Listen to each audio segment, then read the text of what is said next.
बिस्मिल्लाहिर्रहमानिर्रहीम। इसमें मोहम्मद इरफान अफजल और आप देख रहे हैं यूनिवर्सल वीज़ा गाइडेंस। मैं लेके आता हूँ आपके तमाम इमिग्रेशन मसाइल का हल।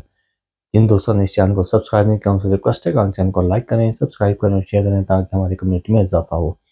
आज की जो वीडियो है वो है एस्टोनिया के बारे में कि उसका जो वर्क परमिट है उसके बारे में कुछ लेटेस्ट अपडेट्स आई हैं, वो आपसे शेयर कर देता हूँ। जैसा कि आपको मालूम है कि एस्टोनिया जो है वो यूरोप में आता है। अगर आपको वहाँ का वर्क परमिट मिलता है तो आप यूरोप में जा सकते हैं और वहाँ भी काम कर सकते हैं। तो ये फॉर्मली पार्ट था सोवियत यूनियन का और ये छोटे छोटे आइलैंड्स के ऊपर मुश्तमिल है। तकरीबन 1500 आइलैंड हैं जिनके ऊपर ये मुश्तमिल है। इसमें देखा जाए तो पॉपुलेशन इतनी ज़्यादा नहीं है, ओनली 1.5 मिलियन के करीब इसकी आबादी है। यूरोप का एक छोटे से ममालिक में आता है क्योंकि जैसे कि बताया सोवियत यूनियन का हिस्सा था, तो ये बाद में डिवाइड हुआ है तो ये अलग हो गया।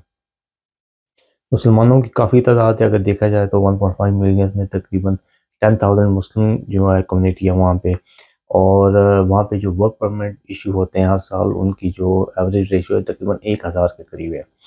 अभी जो है एस्टोनिया के जो एम्प्लॉयर कॉन्फेडरेशन है उन्होंने कहा है गवर्नमेंट से कि आप जो है ना ये कोटा होता है इसको बढ़ाया जाए। कोटा क्यों बढ़ाया जाए? क्योंकि उनके पास शॉर्टेज है। शॉर्टेज कौन से ऑक्यूपेशन में है जी? आईटी में है, ट्रांसपोर्टेशन में है, कंस्ट्रक्शन में और एजुकेशन के अंदर। तो ये जो 4 सेक्टर हैं इसमें बहुत ही ज़्यादा इनको कमी का सामना है और इसके मुताबिक उनको उनकी गवर्नमेंट को चाहिए कि वो ये कोटा बढ़ाएं। अब जो एम्प्लॉयर हैं उन्होंने बहुत ज़्यादा प्रेशर डाला है एस्टोनिया की गवर्नमेंट के ऊपर, जिस पर उनके जो मिनिस्टर हैं, एस्टोनिया मिनिस्टर हैं इकोनॉमिक अफेयर, उनका नाम है तित रिजालो। उनका कहना है कि जी बिल्कुल हम इस पर गौर करेंगे और इस कोटा को इंक्रीज करेंगे। तो ये जो कोटा इंक्रीज होगा इससे क्या फ़ायदा होगा? इससे जो नॉन यूरोपियन लोग हैं उनके वर्क परमिट लेने के चांसेस बढ़ जाएंगे। चांसेस इस वाले से बढ़ जाएंगे, जो पहले 1000 इशू होते थे अब इसकी बढ़ा के इसको तकरीबन 1300 से 1400 कर रहे हैं एनुअली साल के अंदर। तो ये एक अच्छी खासी फिगर है उस मुल्क के लिए जिसमें आबादी ही बहुत कम है, 1.5 मिलियन के हिसाब से। वर्क परमिट की रिक्वायरमेंट जैसे कि आपको मालूम है, आपके पास एम्प्लॉयर की तरफ से जॉब ऑफर होना ज़रूरी है। जॉब ऑफर होगी तो आपको ये वर्क परमिट मिल जाएगा। ऑनलाइन एप्लीकेशन का प्रोसेस होता है इसका भी, और बाकी चीज़ें जिस वक्त आप लगाते हैं फिर आपको ये सारी चीज़ें ऑनलाइन जमा करवाने के बाद आपको वर्क परमिट की तरफ से आपको ऑफर आती है और फिर आप अप्लाई कर सकते हैं।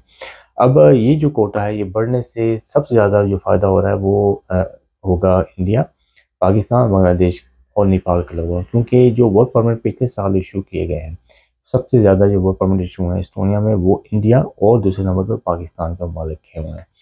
तो अगर अभी इनकी रेशियो थी 1000, अगर इसको बढ़ा के 13 to 1400 कर रहे हैं तो अगेन इसमें आप लोगों के लिए ब्राइट चांसेस होंगे।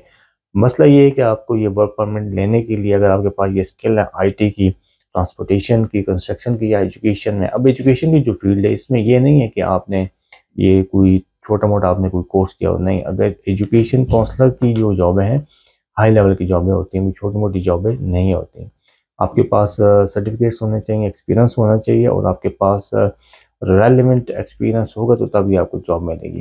इसके अलावा जो आईटी वाले हैं, आईटी वालों को तो बहुत वास्ट फील्ड है, उनको तो कहीं भी जॉब अपॉर्चुनिटी मिल सकती है, लेकिन यहाँ पे मिलने के चांसेस ज़्यादा हैं। आपको आसानी से मिल सकता है एज कम्पेयर टू बाकी जॉब के मामले में, क्योंकि यहाँ पे कंपटीशन इतना नहीं है। जहाँ तक बात है कंस्ट्रक्शन की तो कंस्ट्रक्शन में भी आपके पास कोई रेलेवेंट एक्सपीरियंस होना चाहिए और उसके अलावा आपके पास सर्टिफिकेशन होनी चाहिए। आई नो कि बैक होम में ये सर्टिफिकेशन का मामला जो है ना वो नहीं होता, कोई ब्रिकलेयर है तो उसके पास कोई सर्टिफिकेशन नहीं है, लेकिन ये जितने भी यूरोपियन मालिक हैं ये आपसे सर्टिफिकेशन मांगते हैं। सर्टिफिकेशन नहीं होगी तो फिर आपके लिए ये वर्क परमिट नहीं हो सकते हैं। अब जो ट्रांसपोर्टेशन है उसमें जैसे कि इनको ड्राइवर्स की तलाश है और ड्राइवर्स जो होते हैं ना वो उनके पास भी आपका डेफिनेटली आपके पास तजर्बा होना चाहिए बड़ी गाड़ी चलाने का, और उसके अलावा आपके पास लाइसेंस होना चाहिए बैक होम से। That should be enough. और उसके अलावा आपके पास इंग्लिश लैंग्वेज का भी इन्होंने कहा है कि इंग्लिश लैंग्वेज आपको आनी चाहिए। इनकी अपनी लैंग्वेज भी है लेकिन ये इंग्लिश लैंग्वेज भी वहाँ पे चलती है। तो इस नई इन्फॉर्मेशन के मद्देनज़र रखते हुए अगर आप ऑनलाइन अप्लाई करेंगे वर्क परमिट तो आई होप कि आपके ब्राइट चांसेस हो कि वर्क परमिट लेने के लिए। तो ये थी आज की वीडियो। आई होप आपको वीडियो पसंद आई होगी। अपना और अपने दिल लोगों का बहुत ख्याल रखें। मेरे इस चैनल का भी थैंक यू।